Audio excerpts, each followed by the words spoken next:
شب گریزاں ہوگی آخر جلوائے خورشید سے، یہ چمن معمور ہوگا نغمائے توحید سے۔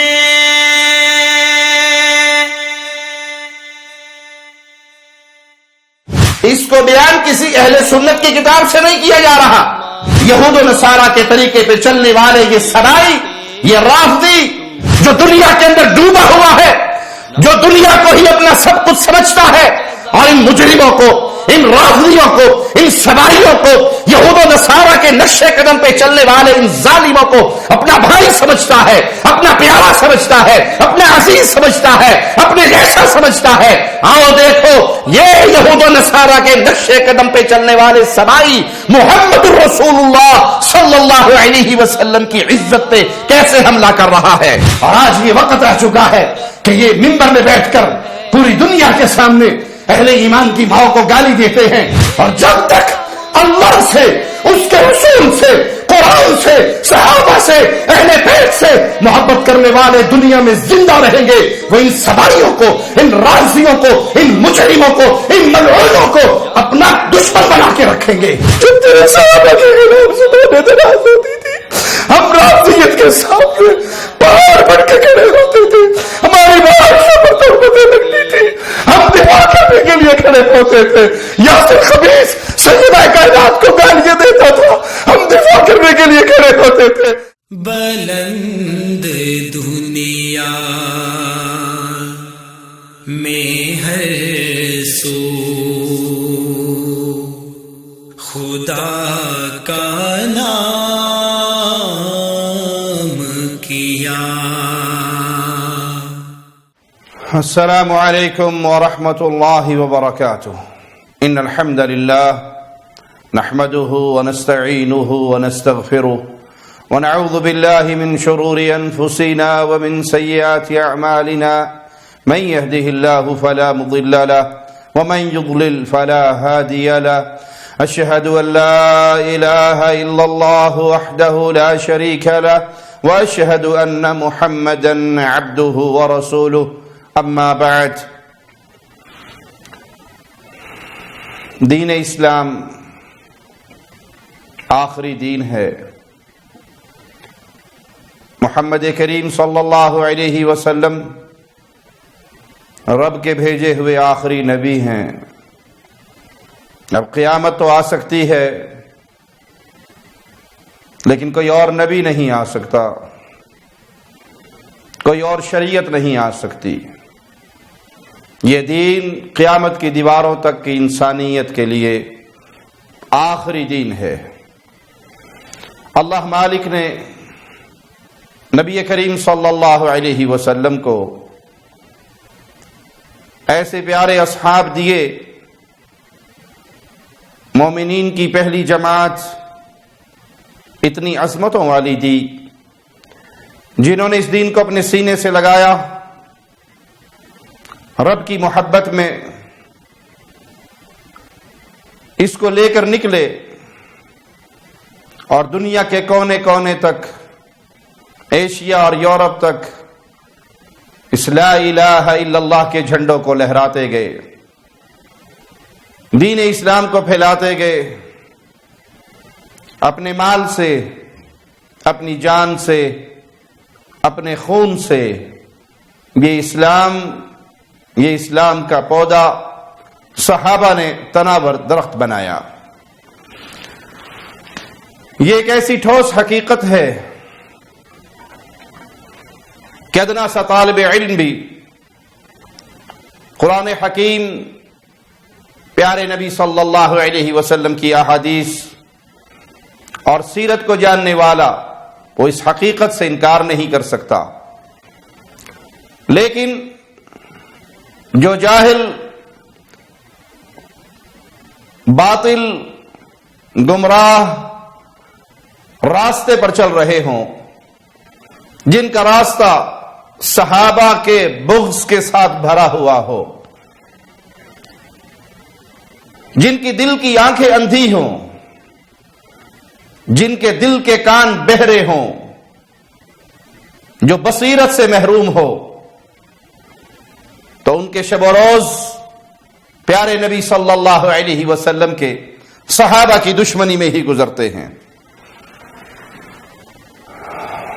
چونکہ ان کا دل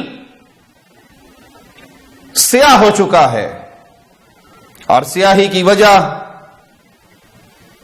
رسول کریم صلی اللہ علیہ وسلم کے صحابہ کا بغض ہے۔ تو یہ ناچتے ہیں، تھرکتے ہیں، کانپتے ہیں، اچھلتے ہیں، کودتے ہیں، اپنی جاہل عوام کو خوش کرتے ہیں، رسول کریم صلی اللہ علیہ وسلم کے صحابہ اور آپ کے اہل بیت کی توہین کر کے، اور اس مسئلے میں یہ بالکل یہود و نصارہ کے نقش قدم پر چل رہے ہیں۔ جس طرح یہود و نصارہ نے اپنے انبیاء کے گھر والوں کی عزتوں پر حملے کیے، یہی کام آج سبائی ٹولہ کر رہا ہے، رافضی کر رہے ہیں، شیعہ کر رہے ہیں۔ رسول کریم صلی اللہ علیہ وسلم کا ہر فرمان سچا ہے۔ پیارے نبی صلی اللہ علیہ وسلم کی بیان کردہ احادیث کو جب سنتے ہیں اور وہ آج کے معاشرے میں پوری ہوتی ہوئی نظر آتی ہیں تو یقین اور بڑھ جاتا ہے۔ مسلمان ہونے کے ناطے اس حدیث پر یقین ہے ہمیں کہ سچ ہے، لیکن جب اس کو اپنی ماتھے کی آنکھوں سے دیکھتے ہیں کہ جو رسول اللہ صلی اللہ علیہ وسلم نے فرمایا تھا وہ پورا ہو رہا ہے، تو اطمینان اور ہوتا ہے کہ سچ کہا تھا محمد الرسول اللہ صلی اللہ علیہ وسلم نے۔ آئیے میں آج آپ کو ایک حدیث سناتا ہوں، لیکن وہ حدیث اہل سنت کی کتابوں سے نہیں سناؤں گا، بخاری و مسلم سے نہیں سناؤں گا، ابو داؤد سے نہیں سناؤں گا، وہ میں آپ کو حدیث انہی رافضیوں کی کتابوں سے آپ کے سامنے رکھتا ہوں۔ ماضی قریب میں روافض کے اماموں میں ایک بہت بڑا نام، جس کو انہوں نے مفسر بھی کہا، متکلم بھی کہا، فقیہ بھی مانا، عارف بھی مانا، علامہ بھی کہا، اور کبار علماء نے اسے شامل کیا، جس نے رافضیت کو پھیلانے کے لیے بہت سی کتابیں بھی لکھی اور قرآن حکیم کی ایک تفسیر بھی لکھی، المیزان فی تفسیر القرآن کے نام سے۔ اس کا فارسی میں، انگریزی میں اور اردو کے اندر بھی ترجمہ ہوا۔ اس تفسیر المیزان کے جلد 12 صفحہ 113 پر محمد حسین طباطبائی لکھتا ہے، وَهِيَ مَرْوِيَّةٌ مُسْتَفِيضَةٌ مِنْ طُرُقِ الشِّيعَةِ عَنْ عِدَّةٍ مِنْ آئِمَّةِ أَهْلِ الْبَيْتِ عَلَيْهِمُ السَّلَامُ عن النبي صلى الله عليه وسلم كما في تفسير القم عنه۔ روایت بیان کرتا ہے اور اس کے بارے میں کہتا کیا ہے ذرا سنیے۔ یہی روایت شیعہ اسانید سے بکثرت مروی ہے متعدد ائمہ اہل بیت سے کہ وہ نبی کریم صلی اللہ علیہ وسلم سے روایت کرتے ہیں، جیسا کہ تفسیر قمی میں بھی ہے۔ یاد رہے ان کی یہ تفسیر قمی سب سے قدیم تفسیر ہے۔ یہ علی بن ابراہیم القمی جو 307 ہجری میں ہلاک ہوا، سبائیوں کا فقیہ اور محدث جانا جاتا، اس کے 2 آخری اماموں کا معاصر یعنی حاجی عسکری کا ہم زمانہ۔ تو اس مفسر کے بقول یہ روایت تفسیر قمی میں بھی ہے، اور روایت کیا ہے سنیے اور پھر یاد کیجئے۔ اس کو بیان کسی اہل سنت کی کتاب سے نہیں کیا جا رہا، روافض کی کتاب سے۔ ان کے فقیہ اور مجتہد نے بیان کیا کہ رسول اللہ صلی اللہ علیہ وسلم نے فرمایا، لَتَرْكَبُنَّ سَبِيلَ مَنْ كَانَ قَبْلَكُمْ حَذْوَ النَّعْلِ بِالنَّعْلِ وَالْقُزَّةِ بِالْقُزَّةِ۔ تم اپنے سے پہلوں کے راستے پر چلو گے، ان کے فٹ پرنٹ پہ چلو گے، جیسے ایک جوتا دوسرے جوتے کے برابر ہوتا ہے اور ایک تیر دوسرے تیر کے برابر ہوتا ہے، تم بھی ایسے ہی ان کے نقش قدم پر چلو گے۔ لا تخطئون طریقہم، تم ان کے راستے سے بالکل اختلاف نہیں کرو گے۔ لا تخطئوا شبر بشبر وذراع بذراع وباع بباع، جیسے ایک بالش دوسرے بالش کے، ایک ذراع ہاتھ دوسرے ہاتھ کے موافق ہوتا ہے، تم بھی ایسے ہی ان کی سنتوں پر، سابقہ لوگوں کے طریقوں پر اور اسی نقش قدم پر چلو گے۔ تم سے پہلے لوگ اگر سانڈے کے بل میں داخل ہوئے تو تم بھی ضرور بضرور اس سوراخ میں داخل ہوگے. قالوا اليهود والنصارى تعني یا رسول اللہ صلی اللہ علیہ وسلم، اے اللہ کے پیارے نبی صلی اللہ علیہ وسلم، آپ سابقہ لوگوں سے مراد کون لے رہے ہیں؟ یہود و نصارہ. تو آپ صلی اللہ علیہ وسلم نے فرمایا فمن اعنی، اور کون مراد لوں گا، اور کون لوگ ہو سکتے ہیں؟ اس سے مراد یہود و نصارہ ہے. یہ حدیث رافضیوں کی کتابوں سے ہم نے آپ کے سامنے پیش کی. تو جیسے یہود و نصارہ نے اپنی کتابوں میں انبیاء علیہم السلام کی گھر کی خواتین کی توہین کی، ایسے ہی یہود و نصارہ کے طریقے پہ چلنے والے یہ سبائی، یہ رافضی، پیارے نبی صلی اللہ علیہ وسلم کے اہل بیت اور صحابہ کے بغض میں جن کے دل کالے ہو چکے ہیں، جیسے ان کے جسم کالے ہیں سیاہ کپڑوں کے ساتھ، ویسے ان کے دل بھی کالے ہو چکے ہیں. انہوں نے کوئی کسر نہیں چھوڑی. میرے پیارے نبی صلی اللہ علیہ وسلم کے گھر والوں کی توہین کرتے ہوئے آئیے اس ظالم مجرم سبائی رافضی آصف علوی کا یہ کلپ سنے اور سینے پہ ہاتھ رکھ کے، جگر کو تھام کے، دل کو سنبھال کے سنے.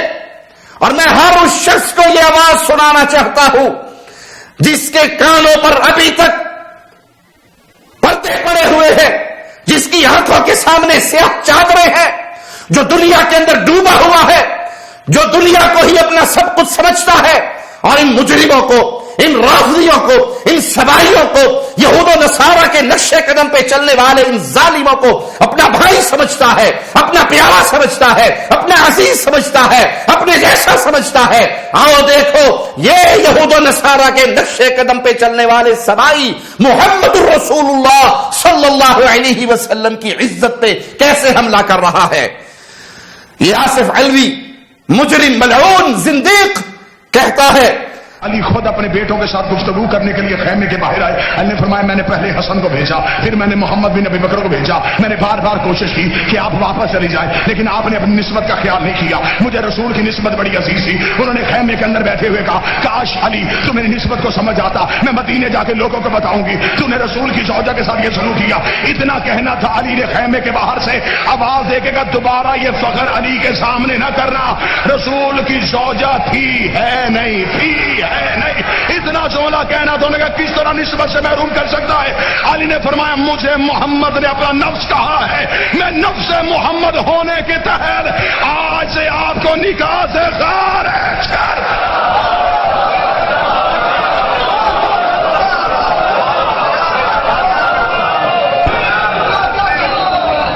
میں ہوں نفس پیغمبر، میں ہوں نفس اللہ. ایک ہی وقت میں علی کے پاس دو نفس تھے، اللہ کا نفس بھی تھا، محمد کا نفس بھی تھا. انا للہ و انا الیہ راجعون، انا للہ و انا الیہ راجعون، انا للہ و انا الیہ راجعون. یہ مجرم، یہ ظالم، یہ زندیق، یہ رافضی، یہ عبداللہ ابن سبا یہودی کا ماننے والا اور اس کے مذہب پہ چلنے والا سیدہ کائنات عائشہ صدیقہ سلام اللہ علیہا رضی اللہ تعالی عنہا کی توہین کرتے ہوئے کہتا ہے کہ علی نے کہا عائشہ میں تجھے محمد کے نکاح سے نکالتا ہوں، خارج کرتا ہوں. انا للہ و انا الیہ راجعون. اے سوئی ہوئی سنیت، آج تم زندہ ہو، تمہاری ماں کو گالی دی جا رہی ہے. تم زندہ ہو، تمہاری ماں کی توہین کی جا رہی ہے. تم جاگ رہے ہو، تمہاری رگوں میں خون دوڑ رہا ہے. تم میٹھی نیند سو رہے ہو اور محمد کی عزت پہ حرف آ رہا ہے. مصطفیٰ کی زوجہ کی توہین کی جا رہی ہے. کائنات کے سارے مومنین کی ماں کو گالی دی جا رہی ہے اور تم خواب غفلت میں سوتے رہو، لمبی چادریں اوڑھ کے سوتے رہو. ان ظالموں کی زبانوں کو لگام نہ دو، ان ظالموں کے گریبانوں کو پکڑو نہ. کسی کی قلم حرکت میں نہ آئے، کسی کی زبان حرکت میں نہ آئے، کوئی ادارہ حرکت میں نہ آئے، کوئی روکنے والا روک نہ سکے. اور یہ بدماش، یہ ظالم، یہ مجرم اسی طرح ممبروں پہ چڑھ کر محمد کی عزت پہ یوں آنچ لاتے رہے، یوں گالیاں دیتے رہے. تمہاری زندگیوں پر بھی تف ہے. انا للہ و انا الیہ راجعون. یہ من گھڑت قصہ ہے، یہ جھوٹی کہانی ہے جو اس آصف علوی نے تراشی. سیدنا علی میرے پیارے نبی کے پیارے صحابی، میرے پیارے نبی کی پیاری بیٹی فاطمہ الزہرا کے سرتاج حسنین کے بابا، نبی کی گود میں پلنے والے، نبی کی گود میں پلنے والے، نبی کے سائے میں پلنے والے، وہ کس طرح اپنی ماں کو یہ جملہ کہہ سکتے ہیں؟ اور کوئی مومن، کوئی غیرت مند بیٹا کیسے اپنی ماں کو یہ جملہ کہہ سکتا ہے؟ یہ جھوٹ ہے جو تم نے تراشا اور مولا علی کے نام لگایا۔ علی بھی پاک ہے اس جھوٹ سے، یہ تمہارے سینوں کی غلاظت ہے، یہ سبائی ذہن ہے جو تمہاری زبان پہ آ رہا ہے۔ آصف علوی، کیا تو نے کبھی اپنی ماں کو طلاق دی؟ کبھی خامنہی نے خمینی کی بیوی کو طلاق دی؟ کبھی تمہارے کسی بڑے نے اپنے 12ویں امام کی ماں کو طلاق دی؟ کیا کوئی مومن، کوئی غیرت مند اپنی ماں کے بارے میں یہ جملہ کہہ سکتا ہے؟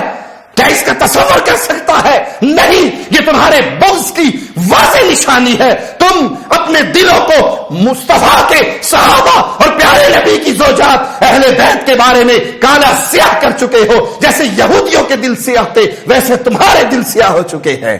نقل کفر نواشد، آج میں آواز دوں گا ہر اس سنی کو جو اپنے آپ کو اہل سنت کا فرزند سمجھتا ہے، وہ کوئی ہو، وہ کسی جماعت سے تعلق رکھتا ہو، اگر وہ اپنے آپ کو اہل سنت سمجھتا ہے، عائشہ کو اپنی ماں سمجھتا ہے، تو تیری ماں کو گالی دی جا رہی ہے۔ تیری غیرت کہاں پر ہے؟ تو کیوں سو رہا ہے؟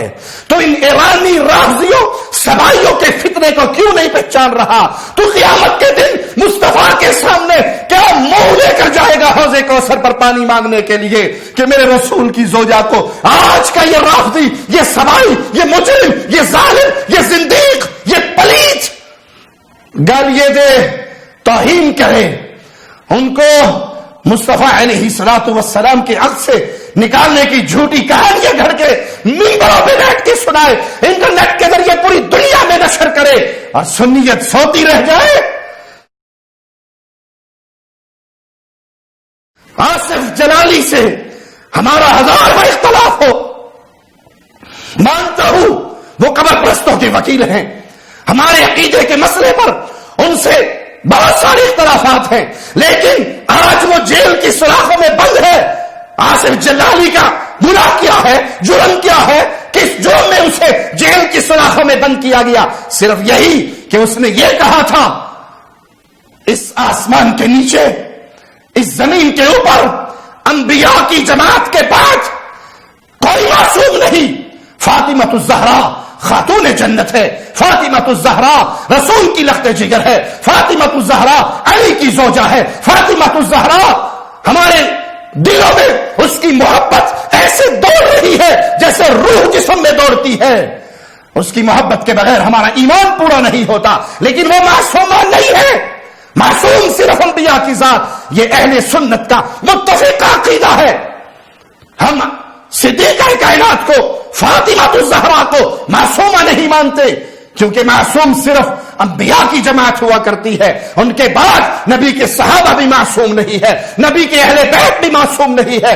اس ایک جملے کے بدلے تم نے آصف جلالی کو اس کے خلاف پرچے بھی کاٹے، اس کو جیلوں کے اندر ڈالا بھی، اور سمجھا کہ ہم نے انتقام لیا، اور یہ تمہاری سنیو اہل ایمان کی ماں کو گالی دینے والا آصف علوی، یہ بدماش، یہ بدبخت، یہ ظالم، یہ مجرم، یہ زندیق، یہ ملعون، یہ سبائی، یہ رافضی، یہ شیعہ دندناتا پھر رہا ہے عائشہ کو گالیاں دے کے کہ عائشہ تمہاری ماں نہیں ہے۔ کیا تم نے قیامت کے دن رسول اللہ کے سامنے حوض کوثر پر پانی کا سوال نہیں کرنا؟ آج کیا کر رہے ہو؟ تمہارے قلم، جن کی قلم میں قوت ہے، میں ان سے سوال کر رہا ہوں، کیوں حرکت میں نہیں آتے؟ جو قانون کے پاس دان ادارے ہیں، وہ ادارے کیوں حرکت میں نہیں آتے؟ یہ کسی عام آدمی کی توہین نہیں ہوئی، یہ مصطفیٰ کی زوجہ کی توہین ہوئی ہے، یہ کائنات کے سارے اہل ایمان کی ماں کی توہین ہوئی ہے، اور کرنے والا دندناتا پھر رہا ہے۔ کاش علی تو میری نسبت کو سمجھ آتا، میں مدینے جا کے لوگوں کو بتاؤں گی تو نے رسول کی زوجہ کے ساتھ یہ سلوک کیا۔ اتنا کہنا تھا، علی نے خیمے کے باہر سے آواز دے کے کہا دوبارہ یہ فخر علی کے سامنے نہ کرنا، رسول کی زوجہ تھی ہے نہیں، تھی ہے نہیں، اتنا جملہ کہنا تو نے کہا کس طرح نسبت سے محروم کر سکتا ہے؟ علی نے فرمایا مجھے محمد نے اپنا نفس کہا ہے، میں نفس محمد ہونے کے تحت آج سے آپ کو نکاح سے خارج کر۔ اس زندگی کو سوراخوں کے پیچھے پھینکو، یہ وہ مجرم ہے جس کا مقام پاگل خانہ ہے، جیل خانہ ہے، منبر و محراب نہیں ہے۔ جب تک زندہ رہیں گے ہم اہل سنت کو جگاتے رہیں گے، ان کو بھولا ہوا سبق یاد کرواتے رہیں گے۔ یہ تمہاری ماں ہے، اگر آج تم خاموش ہوگے تو پھر دین ٹکڑے ٹکڑے ہو کر بکھر جائے گا۔ اس دین کے لیے آج قربانی دینے کا وقت ہے۔ اہل ایمان کو اپنی غیرت کو جگانا ہوگا اور ان بکواس کرنے والوں کو قانون کے دائرے میں لانا ہوگا، ان کے گریبانوں کو پکڑنا ہوگا، قانونی راستے سارے اختیار کرنے ہوں گے۔ فتنہ اور فساد کی آگ بھڑکائے بغیر قانونی جنگ لڑ کر ان ظالموں کو، ان نبی کی زوجات کے گستاخوں کو اور صحابہ کے دشمنوں کو جیل کے پیچھے پھینکنا ہوگا۔ کبھی وقت تھا یہ ظالم اس طرح کی گفتگو نجی مجلسوں میں کیا کرتے تھے، اور آج یہ وقت آ چکا ہے کہ یہ منبر میں بیٹھ کر پوری دنیا کے سامنے اہل ایمان کی ماں کو گالی دیتے ہیں۔ ان کو ڈر نہیں ہے کیونکہ یہ پہچان چکے ہیں کہ شاید سنی سو گئے ہیں۔ سنی سوئے نہیں، ہم جگائیں گے اور جگاتے رہیں گے، توحید کے لیے، ختم نبوت کے لیے، صحابہ کی عزت کے لیے، مصطفیٰ کی اہل بیت کی عظمت کے لیے ان کو جھنجھوڑتے رہیں گے اور جگاتے رہیں گے، اور سنی جاگ کر رہیں گے۔ سیدہ عائشہ صدیق کی بیٹی زاہدہ عابدہ رضی اللہ تعالی عنہا سلام اللہ علیہا، ان کے فضائل آج آپ کو میں کسی حدیث سے نہیں سناؤں گا بلکہ قرآن حکیم کی آیات آپ کے سامنے پیش کروں گا۔ ویسے تو جن آیات میں صحابہ کی شان بیان ہوئی تو انہیں صحابیت کا شرف بھی حاصل ہے، اہل بیت کے شرف بھی حاصل ہے، لیکن خاص ان کے لیے جو آیات ہے وہ سنیے۔ سورۃ الاحزاب آیت نمبر 6، پیارے نبی صلی اللہ علیہ وسلم کی زوجات کی شان مالک مولا کیسے بیان کرتا ہے؟ النبی اولا بالمؤمنین من انفسهم وازواجه امہاتهم، نبی مومنوں پر خود ان سے بھی زیادہ حق رکھنے والا، اور پیغمبر کی بیوییں مومنوں کی مائیں ہیں۔ کوئی مومن اپنی ماں کو طلاق نہیں دیا کرتا، کوئی مومن اپنی ماں کی گستاخی نہیں کیا کرتا، اور جو ماں کا گستاخ ہوتا ہے وہ بغیرت ہوتا ہے، وہ مومن نہیں ہوا کرتا۔ یہ دیوس آصف علوی اسٹیج میں بیٹھ کر صرف مومنوں کی، کسی ایک مومن کی ماں نہیں، کائنات کے سارے مومنوں کی ماں، میرے رسول کی ساری امت کی ماں کی توہین کر رہا ہے۔ اسی سورت کی آیت نمبر 28 اور 29 سنیے، مالک نے فرمایا یا ایھا النبی قل لازواجک ان کنتن تردن الحیاۃ الدنیا وزینتها فتعالین امتعکن واسرحکن سراحا جمیلا۔ اے نبی صلی اللہ علیہ وسلم اپنی بیویوں سے کہہ دے اگر تم دنیا کی زندگی اور دنیا کا مال و متاع پسند کرتی ہو اور میں تمہیں بہترین طریقے سے، اچھے طریقے سے دنیا کا مال و متاع دے کر رخصت کر دوں۔ اگلی آیت میں فرمایا وَإِن كُنتُنَّ تُرِدْنَ اللَّهَ وَرَسُولَهُ وَالدَّارَ الْآخِرَةَ فَإِنَّ اللَّهَ أَعَدَّ لِلْمُحْسِنَاتِ مِنكُنَّ أَجْرًا عَظِيمًا، اگر تم نے دنیا کو پسند کیا، دنیا کے مال و متاع کو پسند کیا، اے نبی ان سے کہو آؤ دنیا لے لو، اور دنیا لے کے میں تمہیں دے دیتا ہوں، ساتھ رخصت بھی کر دیتا ہوں۔ اور اگر تمہیں اللہ سے پیار ہے، رسول اللہ سے پیار ہے، آخرت سے پیار ہے، اگر تم اللہ اور اس کے رسول اور آخرت کو پسند کرتی ہو تو پھر سنو، بے شک اللہ تعالی نے تم میں سے نیکی کرنے والیوں کے لیے اجر عظیم تیار کر رکھا ہے۔ قرآن مجید کی یہ آیات بڑی واضح ہیں۔ رسول اللہ صلی اللہ علیہ وسلم نے اللہ کے حکم کے مطابق اپنی بیویوں کو بلایا، ان کو اختیار دیا، اور خاص طور پہ صدیقہ کائنات عفیفہ طیبہ طاہرہ عابدہ عائشہ صدیقہ سلام اللہ علیہا ورضی اللہ عنہا. اس کو خاص طور پہ کہا عائشہ فیصلہ کرنے میں جلدی نہ کرنا، اپنے ماں باپ کے مشورے کے بغیر فیصلہ نہ کرنا، فیصلہ ماں باپ سے پوچھ کے کرنا. اور جب یہ آیات میری ماں نے سنی، مومنوں کی ماں نے سنی، تو کہنے لگی اللہ کے نبی صلی اللہ علیہ وسلم ماجرا اللہ اور اس کے رسول اور آخرت کا اور دنیا کا ہے، میں اس مسئلے میں اپنے ماں باپ سے فیصلہ کیے بغیر فیصلہ دیتی ہوں. مجھے اللہ چاہیے اور اس کا رسول چاہیے اور آخرت چاہیے. میں دنیا کی طالبہ نہیں ہوں بلکہ رسول اللہ صلی اللہ علیہ وسلم کے ساتھ اس دنیا اور آخرت میں نبی کا ساتھ چاہتی ہوں. مومنوں کی ماں نے اللہ کو، اس کے رسول کو اور آخرت کو پسند کیا، لیکن جن کے دل سیاہ ہیں، جو سبائی مذہب پر ہیں، جو یہودیوں کے نقش قدم پر ہیں، وہ کیا جانے مومنوں کی ماؤں کی عظمت کو، مومنوں کی ماؤں کی شان کو. وہ اپنے باپ داداؤں کے طریقے پہ چلتے ہوئے، اپنے اجداد یہود و نصارہ کے طریقے پہ چلتے ہوئے نبی کریم صلی اللہ علیہ وسلم کی گھر والیوں کی شان میں گستاخی پہ گستاخی کرتے جاتے ہیں اور اپنی بکواسات سے باز نہیں آتے. آؤ قرآن حکیم کی مزید آپ کو آیات سناؤں. سورۃ احزاب آیت نمبر 50 میں اللہ مالک نے فرمایا اے نبی ہم نے حلال کر دی آپ کے لیے آپ کی ازواج جن کے مہر آپ نے ادا کر دیے. اس کی تفصیل کے بعد پھر آیت نمبر 51 میں فرمایا ترجی من تشاء منہن وتؤوی الیک من تشاء، دور کر دے اپنے آپ سے اپنی ازواج میں سے جس کو چاہے اور اپنے پاس رکھے جس کو چاہے. وَمَنِ ابْتَغَيْتَ مِمَّنْ عَزَلْتَ فَلَا جُنَاحَ عَلَيْكَ، اور اگر آپ دوبارہ رکھنا چاہیں جن کو آپ نے الگ کر دیا ہو تو آپ پر کوئی مضائقہ نہیں.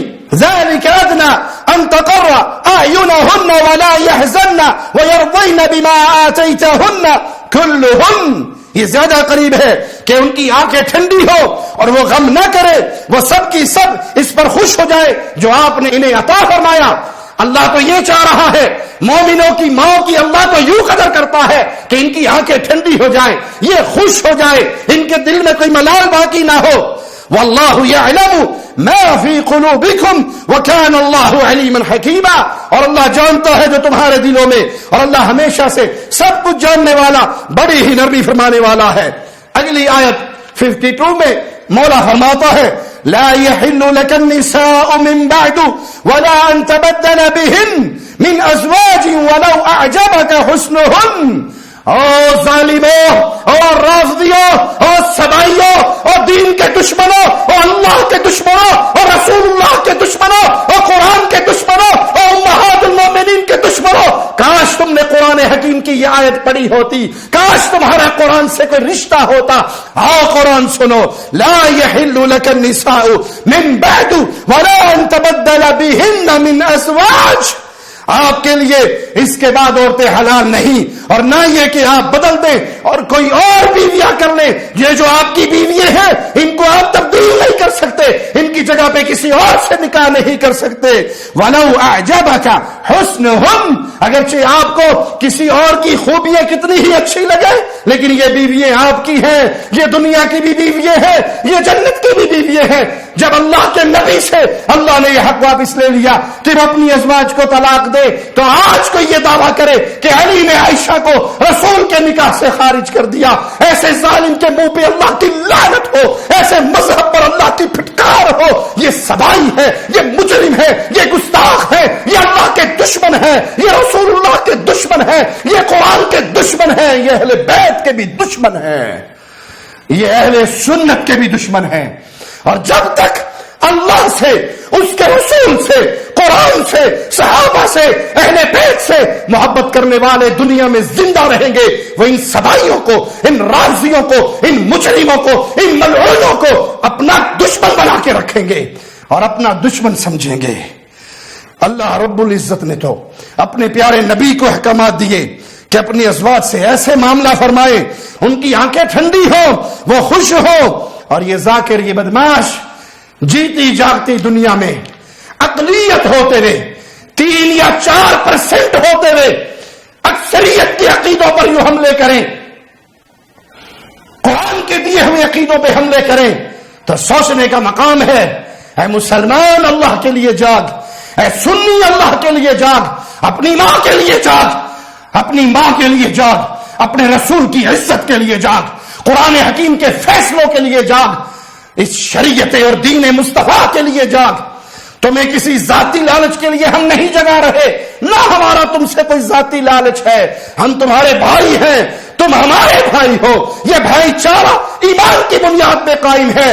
اس ایمان کی چٹان سے کوئی کفر کا ایجنٹ ٹکرائے گا تو ہم سارے مل کے ایمانی چٹان بن کے ان ظالموں کے سامنے کھڑے ہوں گے۔ اللہ سے دعا ہے اللہ ہمیں زندہ رکھے، توحید پہ رکھے، اللہ ہمیں زندہ رکھے، رسول اللہ کی محبت اور ختم نبوت کے عقیدے کی محبت پر باقی رکھے، اللہ ہمیں زندہ رکھے، اہل بیت کی محبت پہ زندہ رکھے، اللہ ہمیں زندہ رکھے، صحابہ کی محبت پہ زندہ رکھے، رسول کریم کی پیاری ازواج ہماری مائیں ان کی عزت و عصمتوں کے دفاع پہ زندہ رکھے۔ اے اللہ تجھے تیرے پیارے چہرے کا واسطہ ہے مولا، ہمیں جب موت دینا تو اپنی توحید کے لیے، رسول اللہ صلی اللہ علیہ وسلم کی عقیدہ ختم نبوت کے دفاع کے لیے، صحابہ کی عصمتوں کے دفاع کے لیے، امی عائشہ کی دفاع کے لیے، امی عائشہ کی عصمت کے لیے کٹ مرنے میں اے اللہ ہمارے لہو کو قربان کرنا، ہمارے لہو کو قبول کرنا، ہمیں شہادت دینا اور اس شہادت کو اپنے ہاں قبول فرمانا۔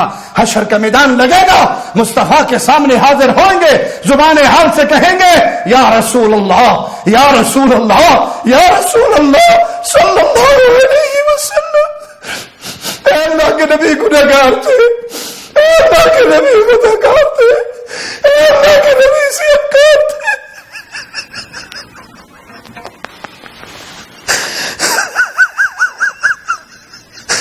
لیکن اے اللہ کے پیارے نبی جب تیرے صحابہ کے خلاف زبانیں دراز ہوتی تھی، ہم رافضیت کے سامنے پہاڑ بن کے کھڑے ہوتے تھے، ہماری معاشرہ پر تہمتیں لگتی تھی، ہم دفاع کرنے کے لیے کھڑے ہوتے تھے۔ یاسر خبیث سیدہ کائنات کو گالیاں دیتا تھا، ہم دفاع کرنے کے لیے کھڑے ہوتے تھے۔ اے اللہ کے نبی آج آپ سے حوض کوثر کے پانی کے سوال ہی ہے۔ اے اللہ کے نبی صلی اللہ علیہ وسلم آپ کے سامنے آئے ہیں، شفاعت کے طلبگار ہیں۔ اے اللہ کے نبی آپ کا پڑوس مانگتے ہیں، جنت میں اللہ ہمیں پیارے نبی کا پڑوس عطا فرمانا، پیارے نبی کے پیارے صحابہ کا پڑوس عطا فرمانا، پیارے نبی کی زوجات کا پڑوس عطا فرمانا۔ ہم اپنی ماں کا دفاع کرتے ہوئے زندہ رہے اور اپنی ماں کا دفاع کرتے ہوئے مر جائے۔ اے سنیو، اس زندگی کا کیا فائدہ ہے؟ تم زندہ رہو، رسول کی عزت کو گالی دی جائے، تم زندہ رہو، رسول کے صحابہ کو گالی دی جائے، تم زندہ رہو، پیارے نبی کی پیاری جماعت جنہوں نے لہو قربان کیا رسول پہ، جنہوں نے مال قربان کیا رسول پہ، جنہوں نے بچے قربان کیے رسول پہ، ان کی عزتوں پہ آنچ آتی رہے۔ یہ زندگی بیکار ہے، کارآمد زندگی یہ ہے۔ جیو تو شیر بن کے جیو، ایمان کا پیغام دیتے ہوئے جیو، اور ایمان کا پیغام دیتے ہوئے شہادت کی موت پا کے اس دنیا کو چھوڑ کر رب کی جنتوں کی طرف روانہ ہو جاؤ۔ اقول قولی ھذا واستغفر اللہ لی ولکم ولسائر المسلمین۔ شب گریزاں ہوگی آخر جلوائے خورشید سے، یہ چمن معمور ہوگا نغمائے توحید سے۔